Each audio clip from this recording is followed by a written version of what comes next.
Hi friends, welcome to mat with love. ரொம்பவே டேஸ்ட்டாக அதே சமயத்தில் ரொம்ப சிம்பிளாக செய்கிற மாதிரி ஒரு சிக்கன் கிரேவி ரெசிபி பார்க்கலாங்க.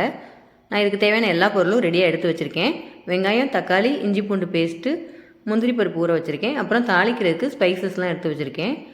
சிக்கன் வந்து ஒரு 400 கிராம் அளவுக்கு எடுத்துருக்கேங்க. இது ரொம்ப ஈஸியாக செஞ்சிடலாம். வாங்க இது எப்படி செய்கிறதுன்னு பார்க்கலாம். இதுக்கு நான் கடாயை அடுப்பில் வச்சுக்கலாம். 2 டேபிள் ஸ்பூன் அளவுக்கு எண்ணெய் சேர்த்துக்கோங்க. எண்ணெய் சூடானவுடனே நம்ம ஸ்பைசஸ்லாம் ஒவ்வொன்றா சேர்த்துக்கலாம். நான் பட்டை, ஒரு சின்ன பிரியாணி இலை, அப்புறம் கல்பாசி கொஞ்சமாக சேர்த்துக்கலாங்க. 2 ஏலக்காய், 3 கிராம்பு, ஸ்டார் பூவில் உள்ள ஒரு அரை மட்டும் சேர்த்துருக்கேன். அப்புறம் சோம்பு கொஞ்சமாக சேர்த்து தாளிச்சிக்கலாம். நல்லா இதெல்லாம் எண்ணெயில் பொரிஞ்சோடனே வெங்காயம் சேர்த்துக்கோங்க. நான் இன்றைக்கி 3 மீடியம் சைஸ் பல்லாரி வெங்காயம் எடுத்திருக்கேன். நல்லா பொடியாக கட் பண்ணி சேர்த்துருக்கேங்க. இந்த வெங்காயம் வதங்குற அளவுக்கு உப்பு சேர்த்து வெங்காயத்தை நல்லா வதக்கி விட்டுக்கணும். நீங்கள் வெங்காயமே மிக்சியில் அடித்து கூட சேர்த்துக்கலாம். நல்லாயிருக்கும், கிரேவிக்கு திக்னஸாக இருக்கும். வெங்காயம் இந்த அளவுக்கு வதங்கினோன்னே இஞ்சி பூண்டு பேஸ்ட் சேர்த்துக்கிறேன். 2 ஸ்பூன் அளவு இஞ்சி பூண்டு பேஸ்ட் சேர்த்து அதையும் நல்லா எண்ணெயில் வதக்கி விட்டுக்கோங்க. இப்போ வெங்காயம், இஞ்சி பூண்டு பேஸ்ட்டு எல்லாம் நல்லா வதங்கினோன்னே நம்ம தக்காளி சேர்த்துக்கணும். நான் 2 சின்ன தக்காளியை மிக்சியில் அடித்து சேர்த்துக்கிறேன். அதுவும் நல்லா வதங்கட்டும். வெங்காயம், தக்காளி நல்லா வதங்கிக்கிட்டு இருக்கட்டும். எண்ணெயிலே இந்த அளவுக்கு வதங்கணும். இப்போ நம்ம மசாலா பொடிலாம் சேர்த்துக்கலாம்.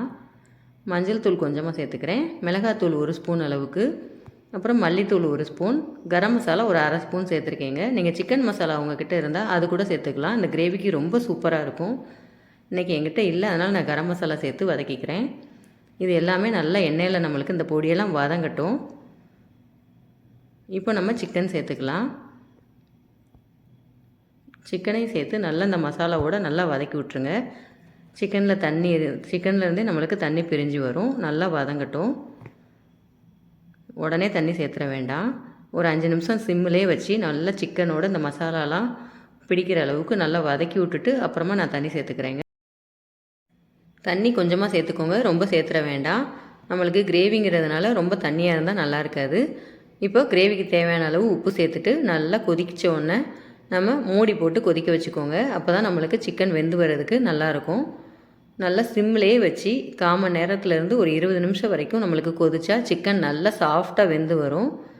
இப்போது நான் ஒரு 10 நிமிஷம் கழித்து ஓப்பன் பண்ணி இந்த முந்திரி பருப்பு அரைச்ச பேஸ்ட்டை சேர்த்துக்கிறேன். முந்திரி பருப்பு அல்லது நம்ம தேங்காய் பால் கூட சேர்த்துக்கலாங்க. எல்லாமே டேஸ்ட்டு நல்லா ஒன்று போல் தான் இருக்கும். இப்போது நல்லா அதையும் மிக்ஸ் பண்ணி விட்டு மறுபடியும் மூடி போட்டு நல்லா கொதிக்க வச்ச உடனே பாருங்கள், நல்லா எண்ணெய் பிரிஞ்சு நல்லா கிரேவி ரெடி ஆயிடுச்சு. இப்போது நம்ம இறக்க போகிற நேரத்தில் 1 ஸ்பூன் அளவுக்கு மிளகுத்தூள் மட்டும் சேர்த்துக்கோங்க. பெப்பர் சேர்த்துட்டு நல்லா அதையும் மிக்ஸ் பண்ணி விட்டுட்டு மல்லிச்செடி தூவி ஆஃப் பண்ணிடலாங்க. ரொம்பவே சூப்பரான சிக்கன் கிரேவி சூப்பராக ரெடி ஆயிடுச்சு. நீங்களும் இதை ஒரு தடவை ட்ரை பண்ணி பாருங்கள். சப்பாத்திக்கு, பரோட்டாக்கு இதுக்கெலாம் ரொம்ப ரொம்ப சூப்பராக இருக்குங்க. நீங்களும் இதே மாதிரி ட்ரை பண்ணி பார்த்துட்டு எப்படி வந்ததுன்னு கமெண்ட் பண்ணுங்கள். தேங்க்யூ.